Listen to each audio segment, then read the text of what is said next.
keberadaan kami di gereja, tetapi kami ingin bapak-bapak dan ibu-ibu di rumah ada kesempatan yang indah untuk mendengarkan persekutuan, sehingga kita semua boleh dibangkitkan dan dikuatkan. Mari kita berdoa. Bapa kami di sorga, Allah sumber hidup kami, Allah sumber pengharapan kami, Allah yang memberikan kekuatan kepada kami. Kami selalu berharap kepada Engkau saja ya Allah, yang memberikan kekuatan, yang membangkitkan semangat kami, yang memberikan hidup buat kami. Karena itu pada malam hari ini ya Bapa di sorga, kami menyerahkan persekutuan ini ke dalam tangan Tuhan. Biarlah Engkau hadir di tengah-tengah kami saat ini. Biarlah Engkau memberkati kami Bapa, sehingga kami boleh Engkau pakai untuk memuliakan Tuhan. Terima kasih Bapa. Di dalam nama Tuhan Yesus kami berdoa dan mengucap syukur. Amin. Mari kita akan angkat pujian Bapa Engkau sungguh baik.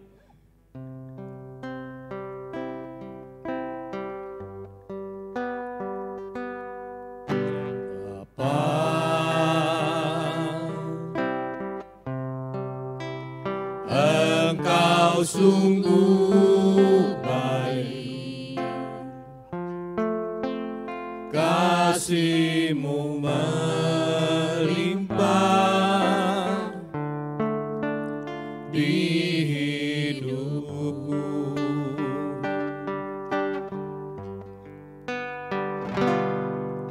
Bapa,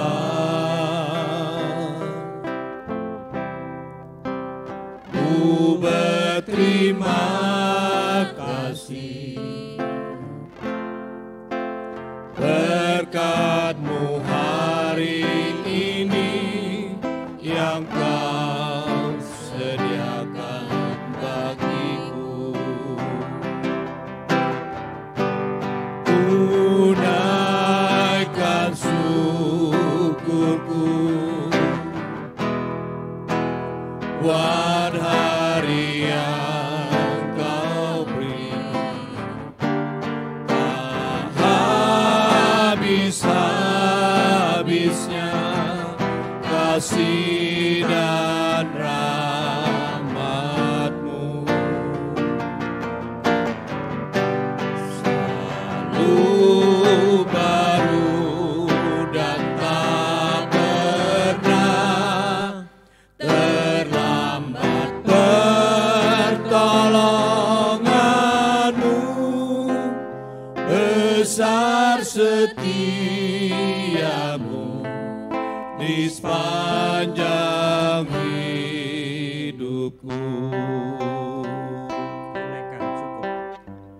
Ku naikkan syukurku buat hari yang Kau beri. Tak habis-habisnya kasih dan rahmat-Mu,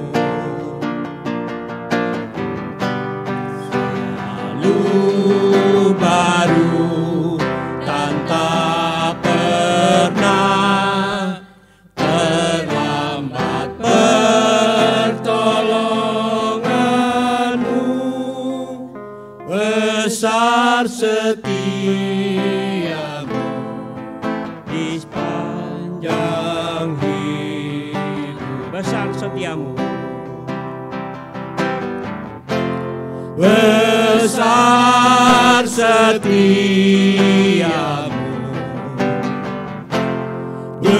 besar setia-Mu, besar setia-Mu di sepanjang hidupku. ya pada malam hari ini kami persilakan Pak Hadi untuk memberikan refleksi.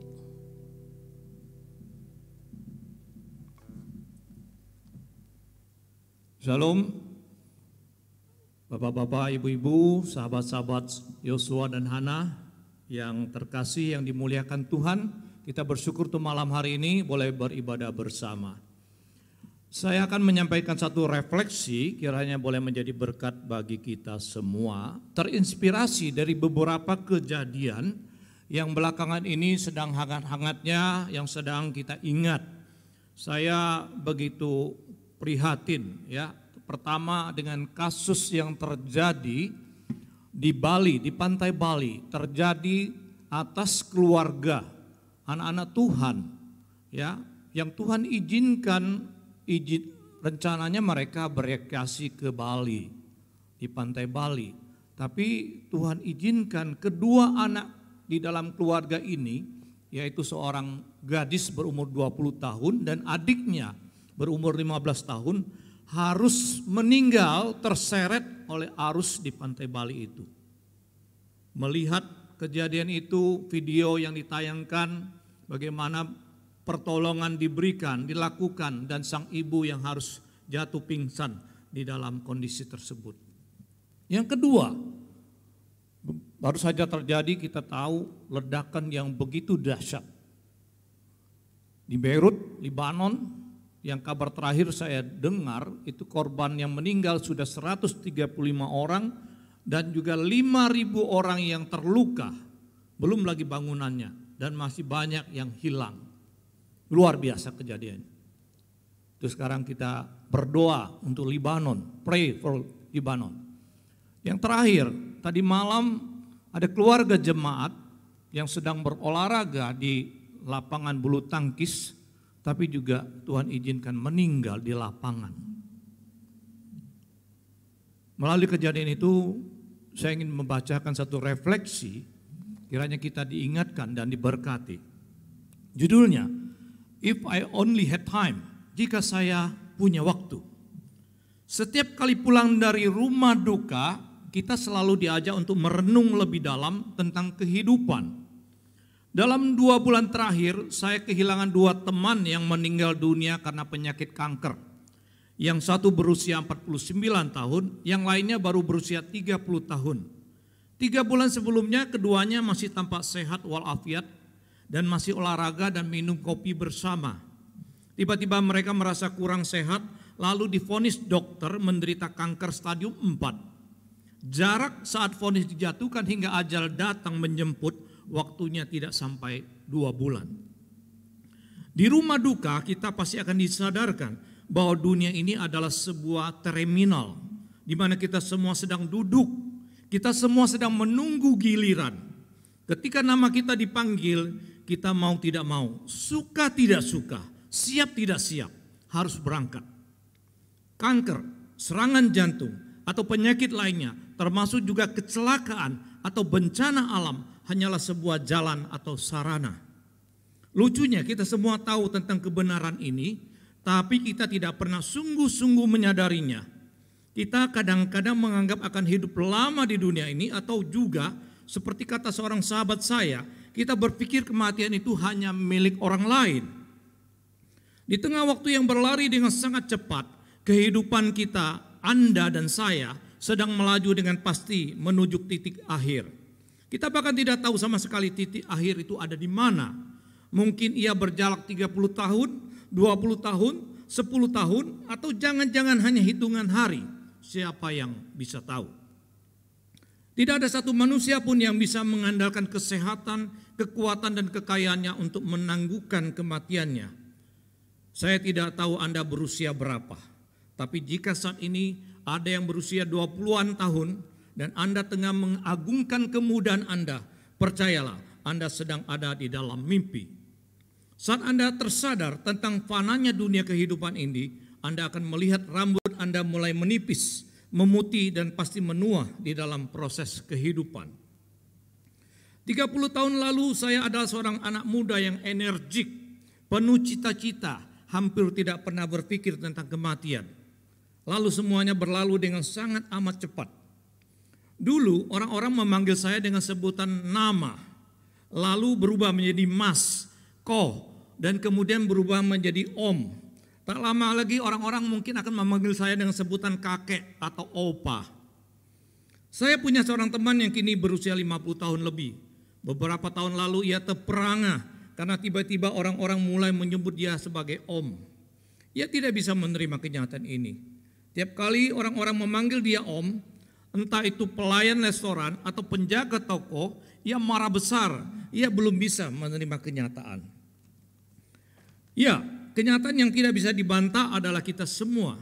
Seberapa banyaknya pun harta atau tinggi ilmunya pengetahuan kita, kita semua setiap hari akan bertambah tua. Menua setiap hari adalah kodrat kita sebagai manusia. Saat kita melihat di depan cermin, kita mungkin melihat sosok diri kita yang sama dengan kemarin. Namun sesungguhnya perubahan sedang terjadi dalam diri kita. Perubahan menjadi tua. Tidak ada yang sama antara kemarin, hari ini dan besok. Bukan hanya tubuh kita, tapi juga semua benda yang ada di sekeliling kita. Semua barang kita, rumah, televisi, jam tangan, lemari, pakaian, mobil, sepeda motor, semuanya sedang berada dalam proses penuaan. Kita tidak melihat apapun, tapi kemerosotan sedang terjadi di dalam barang-barang tersebut. Begitu juga dengan tubuh kita. Tidak ada yang abadi di dunia ini. Lalu kemerosotan secara fisik setiap saat berproses dalam diri kita, dan kematian hanya soal waktu. Apakah kita akan menjalani kehidupan ini dengan ratapan dan tangisan?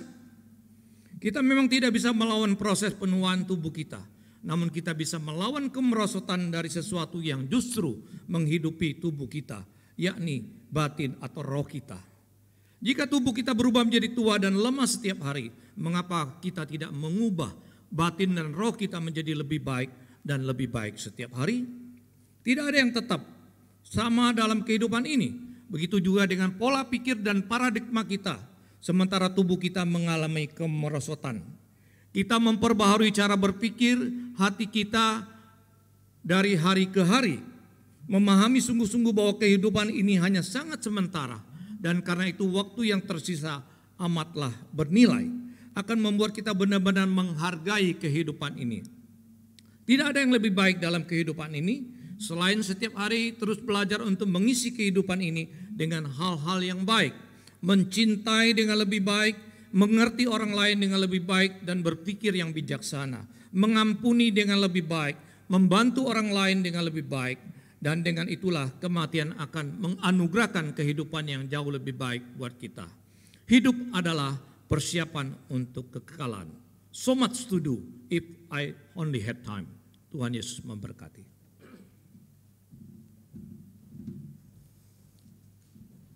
Terima kasih Pak Hadi, memang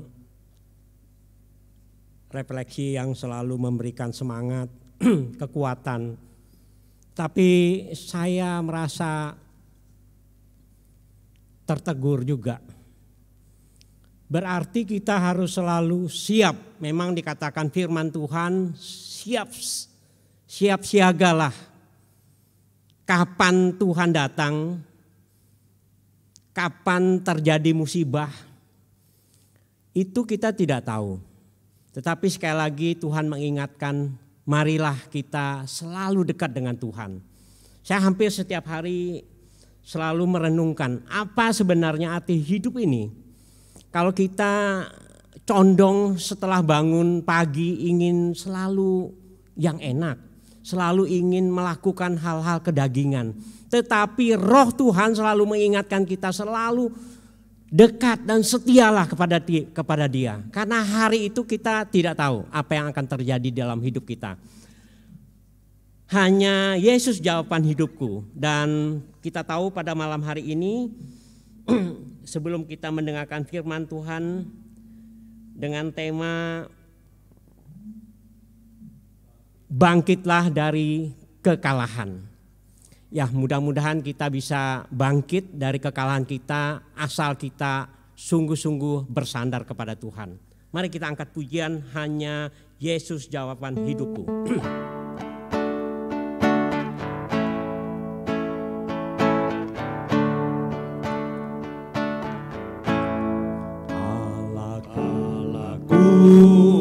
Cari damai, hanya ku dapat dalam Yesus.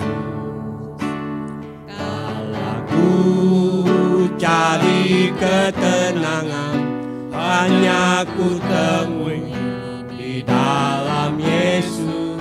Tak satu pun dapat menghiburku, tak seorang pun dapat menolongku. Hanya Yesus jawaban hidupku.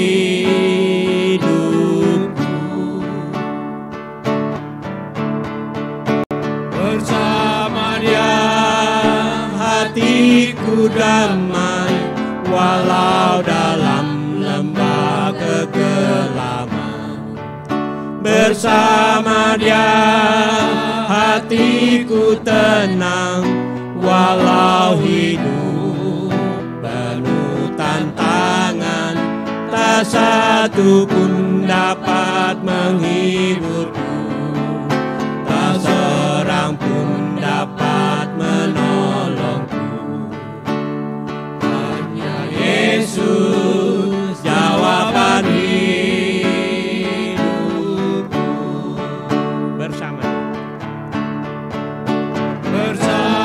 Dia hatiku damai, walau dalam lembah kekelaman. Bersama Dia hatiku tenang, walau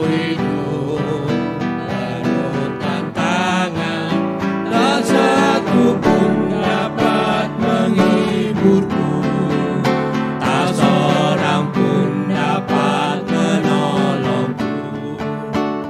Hanya Yesus jawaban hidupku. Hanya Yesus.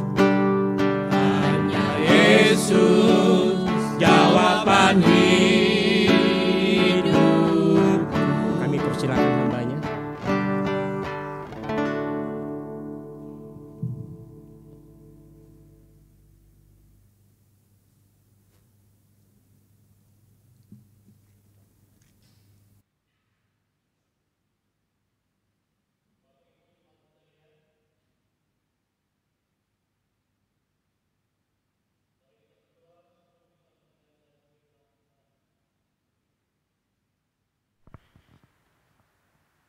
Terima kasih Tuhan atas kesempatan pada malam ini. Walaupun kami terpisah oleh jarak, ada yang di rumah, ada yang di gedung gereja ini, namun hati kami disatukan oleh Tuhan untuk terus mendengarkan suara-Mu. Biar Tuhan memberkati kami, Engkau lebih mengenal kedalaman kami masing-masing, bahwa kami terus-menerus membutuhkan firman-Mu. Dan firman-Mu tidak pernah selesai berbicara kepada kami. Biarlah malam ini kami dikuatkan, diberkati oleh Tuhan pada waktu merenungkan firman-Mu. Inilah doa kami, sambutlah kami ya Tuhan. Di dalam nama Tuhan Yesus, kami berdoa kepada-Mu. Amin. Pada malam hari ini satu tema yang menjadi fokus kita adalah bangkit dari kekalahan. Kita akan membaca dasar firman Tuhan dari Yosua pasal 7. Ada 26 ayat dalam pasal ini, namun kita tidak membaca semuanya. Saya hanya ajak kita membaca ayat 1 sampai 13. Yosua pasal 7 ayat 1 sampai 13.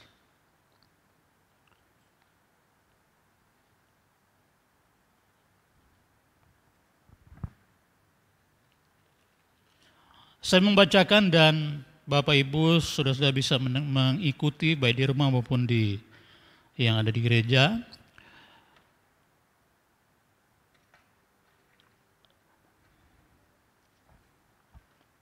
Yosua pasal 7 ayat 1.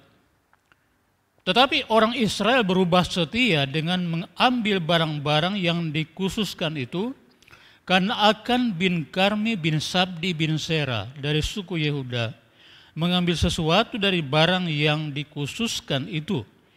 Lalu bangkitlah murka Tuhan terhadap orang Israel. Yosua menyuruh orang dari Yeriko ke Ai, yang letaknya dekat Bet Awen, di sebelah timur Betel dan berkata kepada mereka, demikianlah, pergilah ke sana dan intailah negeri itu. Maka pergilah orang-orang itu ke sana dan mengintai kota Ai. Kemudian kembalilah mereka kepada Yosua dan berkata kepadanya, tidak usah seluruh bangsa itu pergi. Biarlah hanya kira-kira 2 atau 3.000 orang pergi untuk menggempur Ai itu. Janganlah kau susahkan seluruh bangsa itu dengan berjalan ke sana, sebab orang-orang di sana sedikit saja. Maka berangkatlah kira-kira 3.000 orang dari bangsa itu ke sana. Tetapi mereka melarikan diri di depan orang-orang Ai. Sebab orang-orang Ai menewaskan kira-kira 36 orang dari mereka. Orang-orang Israel itu dikejar dan dari depan pintu gerbang kota itu sampai ke Shebarim dan dipukul kalah di lereng. Lalu tawarlah hati bangsa itu amat sangat. Yosua pun mengoyakkan jubahnya dan sujudlah ia dengan mukanya sampai ke tanah di depan tabut Tuhan hingga petang, bersama dengan para tua-tua orang Israel, sambil menaburkan debu di atas kepalanya. Dan berkatalah Yosua, Tuhanku Allah, mengapa engkau menyuruh bangsa ini menyeberangi sungai Yordan, supaya kami diserahkan kepada orang Amori untuk dibinasakan? Lebih baik kalau kami diputuskan tadinya untuk tinggal di seberang sungai Yordan itu. Tuhan, apakah yang akan kukatakan setelah orang Israel lari membelakangi musuhnya? Apabila hal itu terdengar oleh orang Kanaan dan seluruh penduduk negeri ini, maka mereka akan mengepung kami dan melenyapkan nama kami dari bumi ini. Dan apakah yang akan kau lakukan untuk memulihkan namamu yang besar itu? Lalu berfirmanlah Tuhan kepada Yosua, bangunlah. Mengapa engkau sujud demikian? Orang Israel telah berbuat dosa, mereka melanggar perjanjianku yang kuperintahkan kepada mereka. Mereka mengambil sesuatu dari barang-barang yang dikhususkan itu. Mereka mencurinya, mereka menyembunyikannya, dan mereka menaruhnya di antara barang-barangnya. Sebab itu orang Israel tidak dapat bertahan menghadapi musuhnya. Mereka membelakangi musuhnya, sebab mereka itu pun dikhususkan untuk ditumpas. Aku tidak akan menyertai kamu lagi jika barang-barang dikhususkan itu tidak kamu punahkan dari tengah-tengahmu. 13. Bangunlah, kuduskanlah bangsa itu dan katakanlah, kuduskanlah dirimu untuk esok hari, sebab demikianlah firman Tuhan Allah Israel. Hai orang-orang Israel, ada barang-barang yang dikhususkan di tengah-tengahmu. Kamu tidak akan dapat bertahan menghadapi musuhmu sebelum barang-barang yang dikhususkan itu kamu jauhkan dari tengah-tengah kamu. Mas sekalian, kita tahu semua ada kata-kata yang sering diucapkan orang. Kemenangan atau orang pemenang bukan berarti orang yang tidak pernah gagal, tetapi orang yang tidak mudah menyerah. Pada suatu hari John F. Kennedy, Presiden Amerika, juga mengatakan, kemenangan memiliki beribu-ribu ayah atau bapak, tetapi kekalahan ibarat orang yatim piatu. Nilai kemenangan begitu tinggi, berharga sekali. Lalu pertanyaannya sekarang, bagaimana dengan Yosua? Dalam kisah yang kita baru baca ini, kita mengenal Yosua adalah seorang yang luar biasa. Dia panglima perang. Bahkan sejak awal dia sudah bersama-sama dengan Musa ketika di Mesir. Dia menyaksikan langsung apa yang terjadi. Dia menyaksikan perbudakan di Mesir. Dia menyaksikan tulah-tulah yang menimpa orang-orang Mesir pada waktu itu. Dan kemudian dia mengikuti sampai di padang belantara, di padang gurun. Dia belajar pada Musa sampai dia menjadi andalan Musa di dalam kepemimpinan. Dan akhirnya kita tahu Musa adalah seorang pemimpin yang hebat. seorang panglima perang yang terkenal, dan seorang ahli strategi pada masa itu. Jadi, kemenangan itu begitu sesuatu yang sangat menyenangkan sekali. Kemenangan dinikmati oleh orang Israel, oleh Yosua sendiri sepanjang masa-masa. Kalau kita baca dalam pasal 1-6, mereka bisa menaklukkan Yeriko yang begitu sulit dikalahkan sebenarnya, tapi dapat ditaklukkan. Kemudian ada banyak kemenangan-kemenangan lain yang menunjukkan bahwa sungguh-sungguh luar biasa Yosua dan Israel menikmati apa itu artinya Tuhan bersama mereka. Tapi apa yang terjadi? Tiba-tiba terjadi satu keadaan yang berubah, di mana Israel ketika berperang mengalami kekalahan, ditaklukkan oleh kota Ai yang kecil itu. Dan kita tahu bagaimana diceritakan bahwa orang Israel atau prajurit Israel ada 36 yang tewas. Lalu kemudian bahkan mereka lari dikejar musuh, menunjukkan bahwa ini sesuatu yang sangat membuat Yosua sangat kaget. Dia syok sekali. Ada apa dengan kekalahan ini? Kenapa ini terjadi? Padahal biasanya kita dalam kemenangan selama ini. Tapi tiba-tiba mengalami kekalahan yang di luar dugaan. Apa yang salah? Tadinya penuh dengan percaya diri, kini menjadi tidak percaya diri lagi. Tadinya penuh dengan sukacita karena kemenangan, sekarang penuh dengan duka cita. Tadinya wajah berseri karena kemenangan, sekarang wajah bersedih. Tadinya penuh dengan kejayaan, sekarang tidak ada daya. Tadinya dielu-elukan oleh orang, sungguh hebat orang Israel. Tapi kemudian dipermalukan oleh karena kekalahan itu. Ini mengagetkan Musa dan seorang ahli kepemimpinan yang kita kenal, John Maxwell. Dia berkata apa? Hal-hal yang kelihatannya begitu indah sepanjang waktu, tiba-tiba diakhiri dengan hal-hal yang tidak disangka-sangka, yaitu kegagalan atau kekalahan. Lalu apa yang terjadi? Yosua sendiri kemudian seolah-olah mempersalahkan Tuhan. Dia berkata dalam ayat 7, "Ah Tuhan, mengapa Engkau membiarkan atau menyuruh kami menyeberangi sungai Yordan?" Kalau kita ingat di pasal-pasal awal, Yosua 1, Tuhan sudah bicara kepada Yosua, jangan kecut dan tawar hati. Beberapa kali itu. Yosua diingatkan jangan tawar hati, bahwa Tuhan beserta dia. Rupanya Tuhan tahu mentalnya itu, orang yang mudah tawar hati. Dan ini terbukti, pada waktu berhadapan dengan kenyataan dia kalah, dia menjadi bertanya kembali kepada Tuhan, Tuhan kenapa menjadi begini? Sesuatu yang dia tidak bisa seolah-olah menerimanya. Lalu apa yang terjadi? Allah beritahu pada dia, ada satu masalah, ada kesalahan. Kesalahan apa? Dua hal yang menonjol. Pertama, ada ketidaktaatan. Ada akan anggota satu orang saja di dalam Israel itu yang tidak taat pada apa yang dilarang oleh Tuhan. Dia mengambil barang yang dilarang oleh Tuhan. Barang yang dikhususkan untuk ditumpas, dia ambil berdasarkan keinginannya sendiri untuk menjadi memuaskan keinginannya. Itu satu. Kedua, ada rasa bangga diri. Ketika prajurit Israel diutus untuk mengintai, mereka bilang, oh tidak usah banyak-banyak. Itu kota kecil, tidak ada apa-apanya. Jadi kita utus saja 2.000, 3.000 cukup.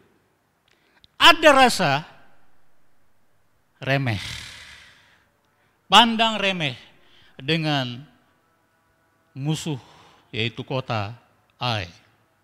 Sampai-sampai ada seorang pembicara Amerika, saya sempat dengar di video. Dia bilang, Australia itu seperti I dilawan dengan I. I dalam bahasa Inggris itu apa? Aku, kan? I itu walaupun di tengah kalimat, di ujung kalimat, di depan kalimat tetap I tinggi-tinggi, tidak pernah dia merendah. Ini melambangkan bahwa ego manusia itu begitu kuat pada waktu dia dikuasai oleh kedagingan. Akhirnya apa? Dia mencoba melawan musuh dengan kekuatannya sendiri. Tuhan beritahu, ini masalahnya. Kenapa kalah? Biasanya menang. Sekarang harus menerima kekalahan. Lalu kemudian kita tahu ceritanya bagaimana akan dihukum oleh Tuhan bersama keluarganya, ditumpas habis. Sampai dibakar atau dimusnahkan di lembah Akor. Kita tidak bisa merinci seluruh ceritanya karena waktu kita, tetapi yang jelas kita tahu bahwa kata atau nama Akan ini mempunyai arti trouble. Dalam istilah Inggris, trouble. Rupanya Akan ini dianggap menjadi pengganggu keluarga besar Israel yang begitu mendambakan kemenangan, kemudian diganggu, dirusak oleh satu orang saja. Sama dengan kita tahu peribahasa, nila setitik dirusak oleh merusak susu sebelanga.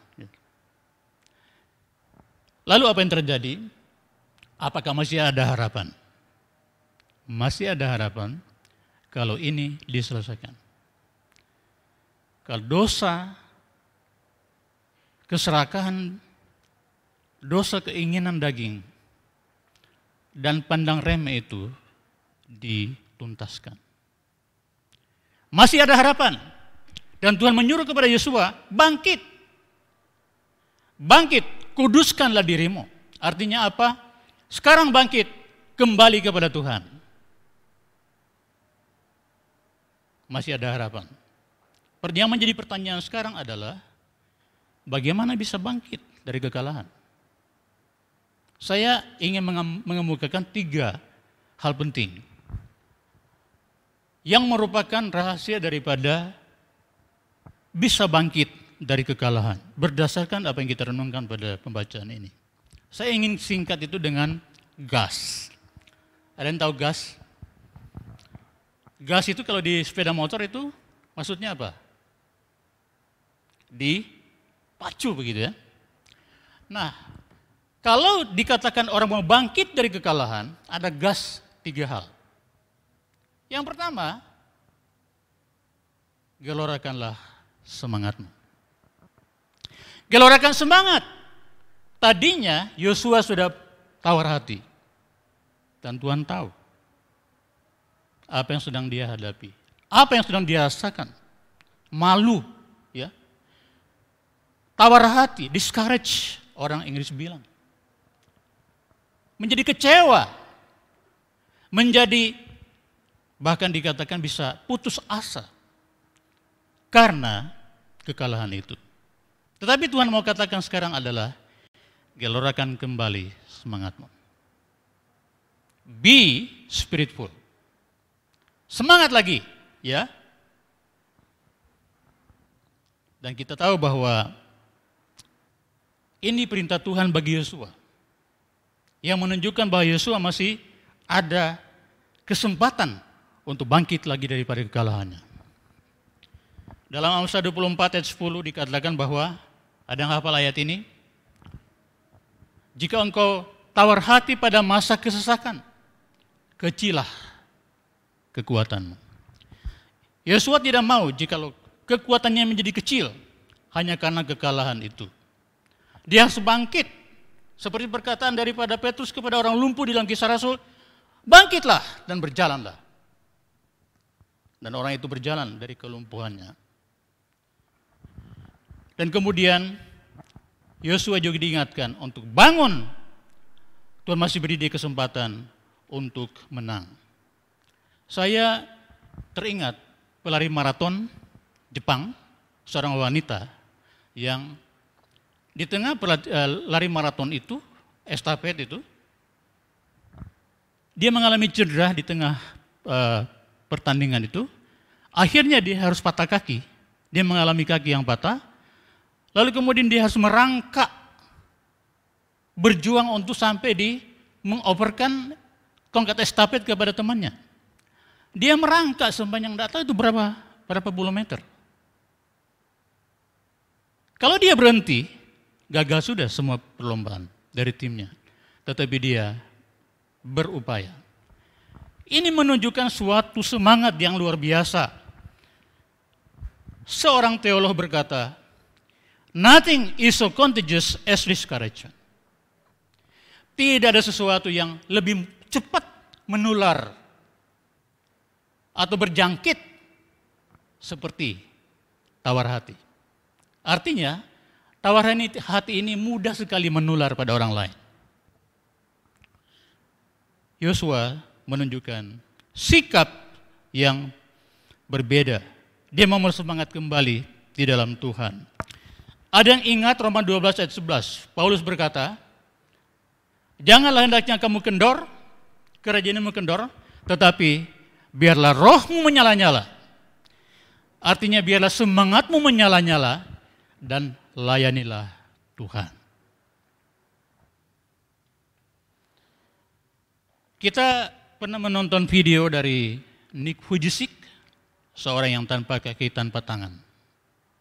Tapi dia menjadi motivator yang luar biasa kemana-mana pun dia pergi. Dalam posisi seperti itu, dia malah memberi semangat pada orang lain. Luar biasa. Seharusnya, secara manusiawi, dia pernah mengakui dulu hampir dia bunuh diri dan tidak bisa menerima kenyataan ini.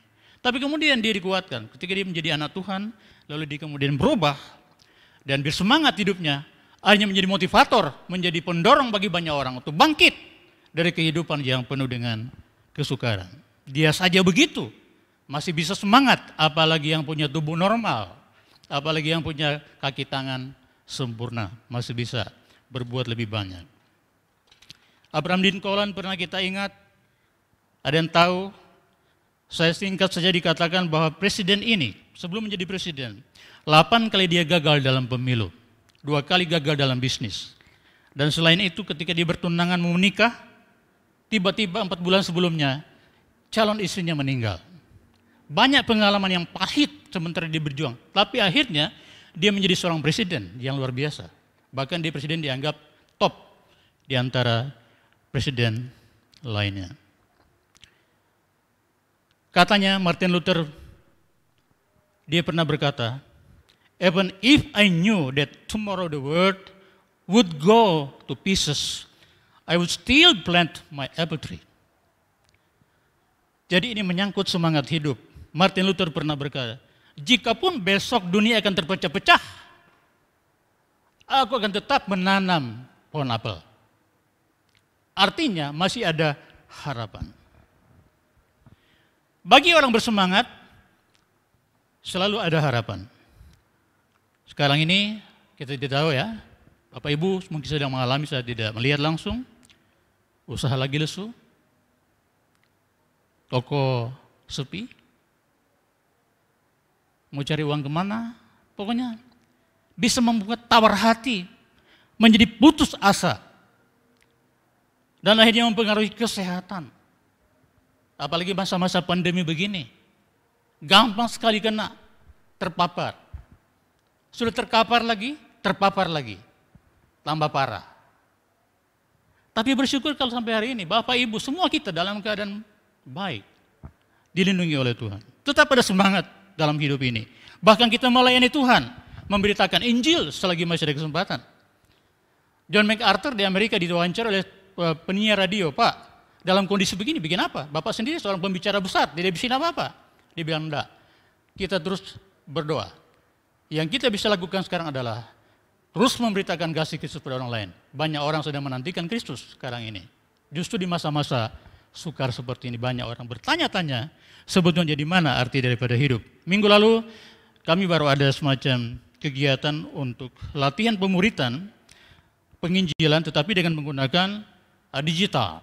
Ada kurang lebih 3.000 orang yang hadir, yang mengikuti, dan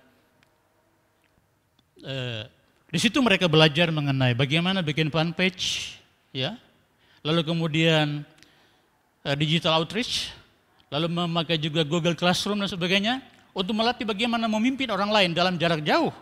Artinya tidak harus bertemu langsung, tetapi bisa menolong orang lain mengenal Tuhan.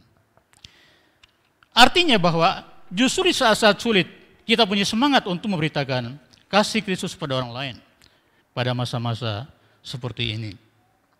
Kita sedang berada di suasana memperingati hari ulang tahun Republik Indonesia. Keberapa? Ada yang masih ingat? Ke-75. Dan ada satu lagu yang kita sangat kenal, lagu nasional, lagu Garuda Pancasila. Akhirnya itu apa? Kata-kata terakhir. Ayo maju, maju, ayo maju, maju. Ya, lagu yang memberi semangat.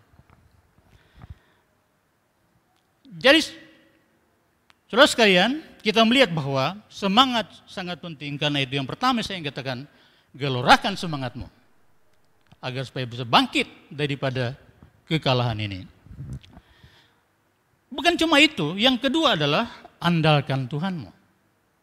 Dalam bagian-bagian berikut ketika dikatakan pada Yosua, kuduskanlah dirimu. Artinya andalkan Tuhanmu.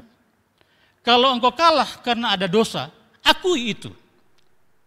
Kalau engkau kalah karena ada kesombongan, kebanggaan diri, merasa tidak perlu Tuhan, akui itu sekarang.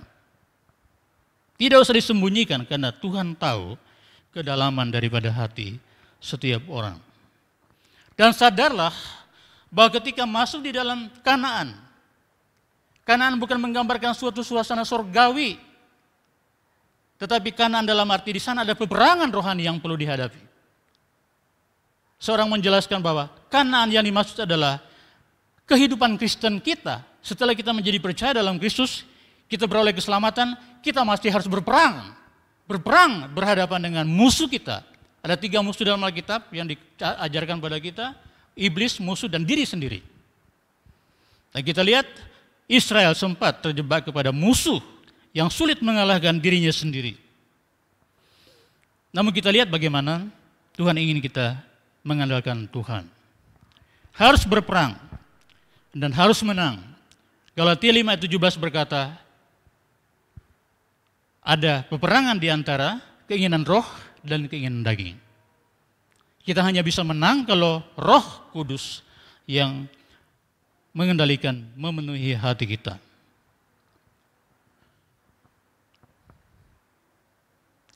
Yeremia pasal 17 ayat 7, ada yang masih menghafalnya.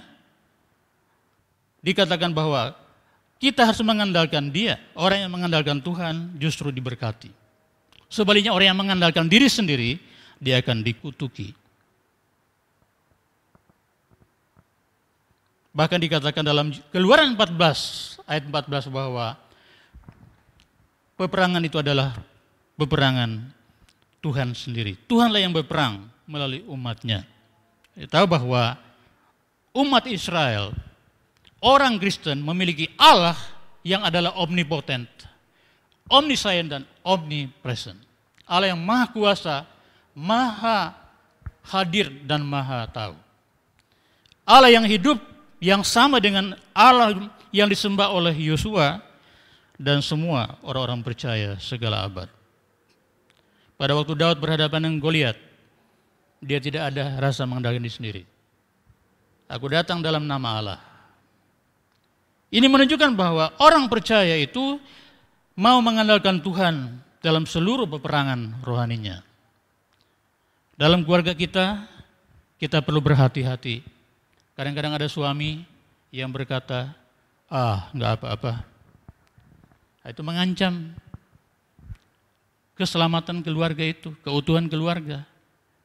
Kalau diingatkan, hati-hati dengan bebas dengan perempuan lain, si suami akan berkata, enggak apa-apa.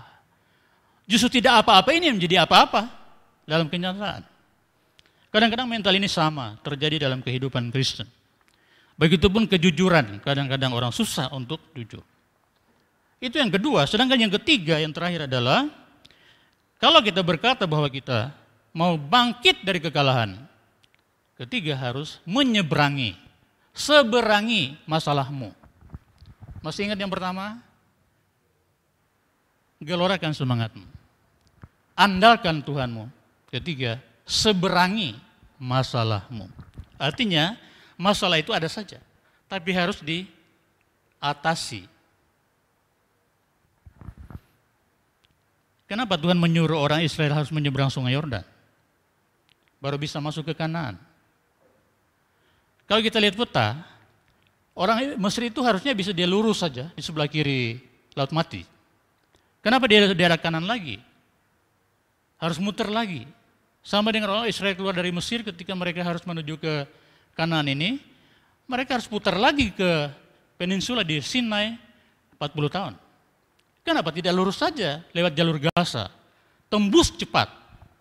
Tuhan tidak merencanakan seperti itu. Ingin melatih umatnya untuk belajar mengatasi persoalan. Jadi melatih mereka untuk memiliki mental yang kuat. Dan kita melihat bahwa untuk masuk Kanaan, mereka harus menyeberangi sungai Yordan. Dan Tuhanlah yang menolong mereka dalam penyeberangan itu.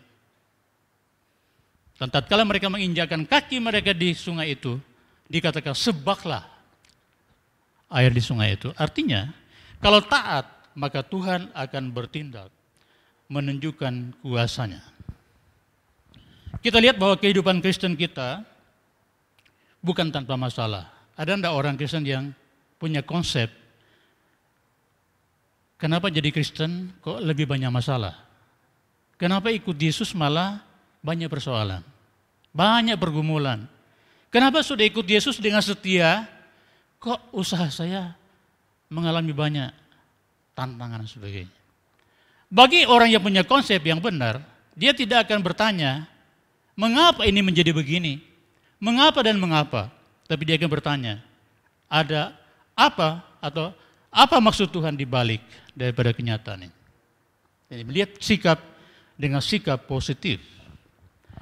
Saya mengutip perkataan daripada seorang yang bernama Woodrow Kroll. Dia bilang, we may never be able to understand fully the methods and motives of God, but we are not required to understand them, simply to trust them. Kita tidak perlu untuk mengerti secara penuh apa maksud-maksud cara-cara Tuhan, tetapi yang paling penting adalah taat saja. Taat saja. Ada banyak hal-hal yang kita lihat dalam kehidupan Kristen kita juga, kuncinya hanya taat saja. Pada waktu taat, maka Tuhan akan menyatakan pertolongan dan kuasanya. Saya terkesan ketika PW pernah menyanyi dalam kornya itu, lagu lama dulu. Iringlah Tuhan dalam terang, keluar dari gelap, dan ingat apa wajibmu, dan turutlah tetap. Berjalan di terang, berjalan di terang, berjalan di terang, berjalan di dalam terang. Lagu ini agak connect, sangat connect dengan apa yang kita sedang pikirkan.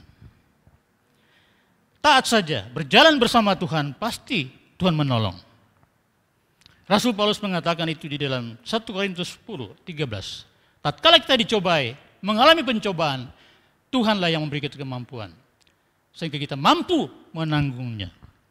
Saudara, bangkit dari kekalahan, dan jangan menyerah pada keadaan kita. Kita bersama dengan Tuhan, kita bukan hidup sendiri. Mari kita bangkit. Bagaimana caranya? Kita boleh mengulangi 3 hal tadi. Gelorakan semangat, andalkan Tuhan, jangan diri sendiri. Ketiga, seberangi masalahmu. Karena orang menyanyikan lagu apa tuh? Bersama Yesus, apa? Lakukan tapi kadang-kadang orang nyanyi itu gampang ya, tapi ketika mengalami bukan masalahmu, bukan masalah kita semua. Tapi dalam praktik kadang-kadang ketika masalah itu menindih, sulit sekali menerimanya. Mari kita bangkit dari kekalahan. Tuhan kiranya menolong kita. Mari kita tunduk kepala, kita berdoa.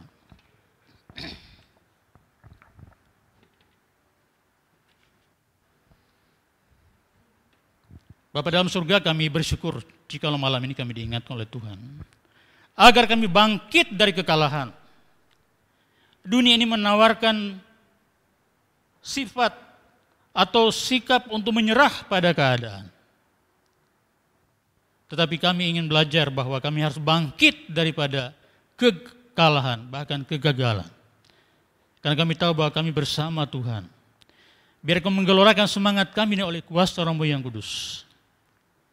Dan kami mau mengandalkan Tuhan dalam seluruh aspek hidup kami. Dan juga kami mau belajar mengatasi masalah di dalam dan bersama dengan Tuhan. Dalam nama Tuhan Yesus, kami serahkan hidup kami. Amin.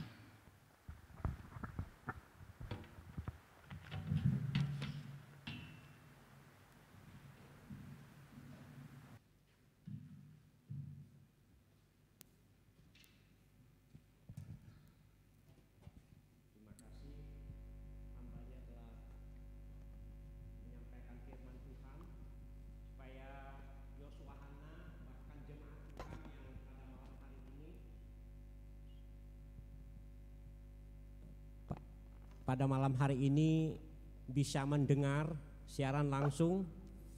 Biarlah Tuhan sekali lagi mengingatkan kita, taatlah, maka kita akan dikuatkan Tuhan. Mari kita mempersiapkan untuk memberikan persembahan sambil kita akan bernyanyi Pertolonganmu.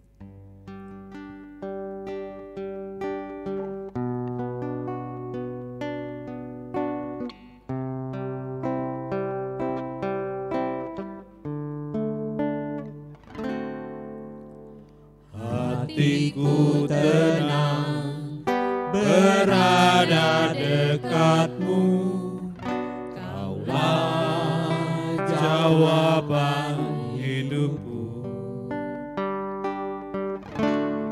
Hatiku tenang berada dekatmu, Kau yang pelihara hidupku. Pertolonganmu begitu ajaib, Kau telah memikat hatiku.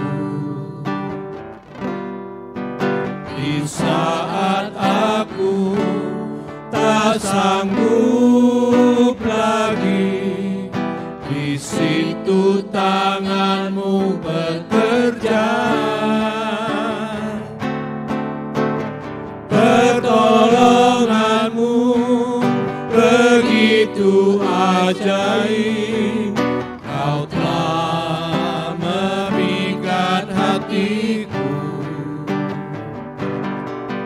Kini mataku tertuju padamu, ku rasakan kasih-Mu Tuhan.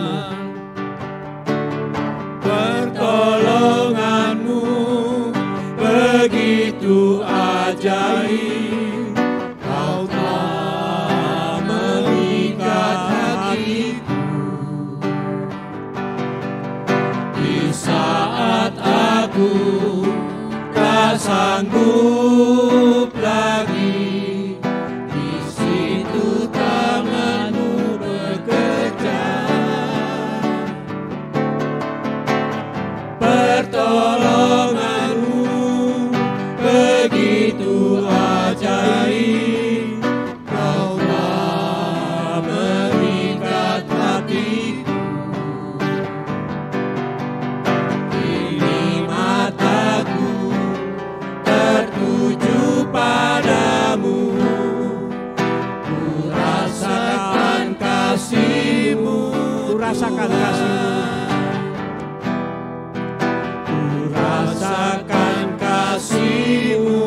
Tuhan sekali lagi. Ku rasakan kasih-Mu Tuhan. Bapa di sorga, sekali lagi kami bersyukur Tuhan. Biarlah bukan saja melalui uang kami memberikan persembahan kepada Engkau, tetapi Engkau juga menuntut supaya kami belajar memberikan persembahan tubuh kami. Itulah yang Engkau kehendaki Tuhan, supaya kami taat kepada Engkau, supaya kami tidak lagi jatuh dan kami boleh bangkit dari kekalahan kami. Terima kasih ya Tuhan untuk segala pertolongan dan penyertaan-Mu. Berkati mereka yang kekurangan, berkati mereka yang dalam keadaan kelemahan dan kelesuan. Tuhan, biarlah Engkau sendiri akan campur tangan di dalam hidup mereka. Walaupun di dalam kesulitan, pasti Tuhan akan menolong dan Tuhan pasti akan memberikan jalan keluar. Terima kasih Bapa. Di dalam Yesus kami berdoa dan mengucap syukur. Amin. Oke, kita akan menyelesaikan ibadah kita. Sebelumnya kita akan nyanyi lagi dengan judul El Shaddai. Setelah itu doa berkat akan disampaikan oleh Bapak Pendeta.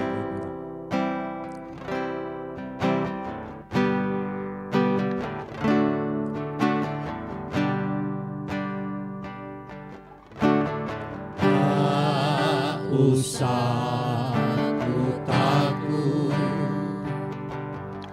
Allah menjagaku.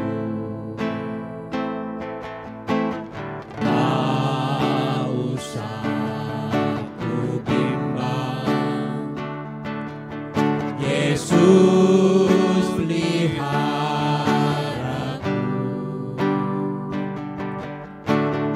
Tak usah ku susah, Roh Kudus hiburku. Tak usah ku cemas, Dia memberkatimu. El Shaddai, El Shaddai, Allah Maha Kuasa. Dia besar, Dia besar, El Shaddai mulia. El Shaddai, El Shaddai, Allah Maha Kuasa. Berkat-Nya melimpah, El Shaddai.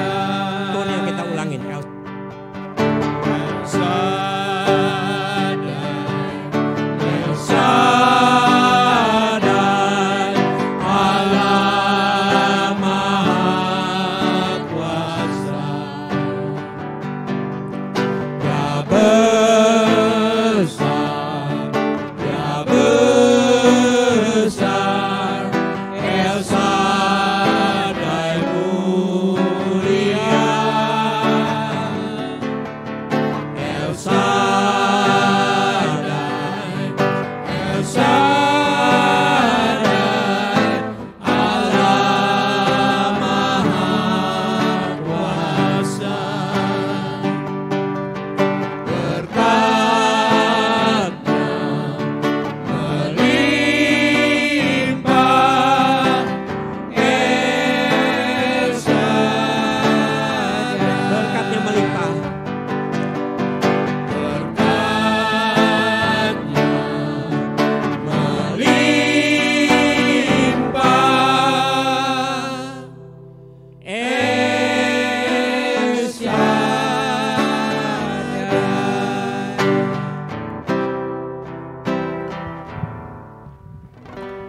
Mari kita berdoa. Benar Engkau adalah Allah El Shaddai. Engkau memberkati kami dengan melimpah. Dalam segala hal, Tuhan adalah sumber segala sesuatu yang membuat kami menjadi orang-orang percaya, mengalami arti daripada kelimpahan di dalam Tuhan.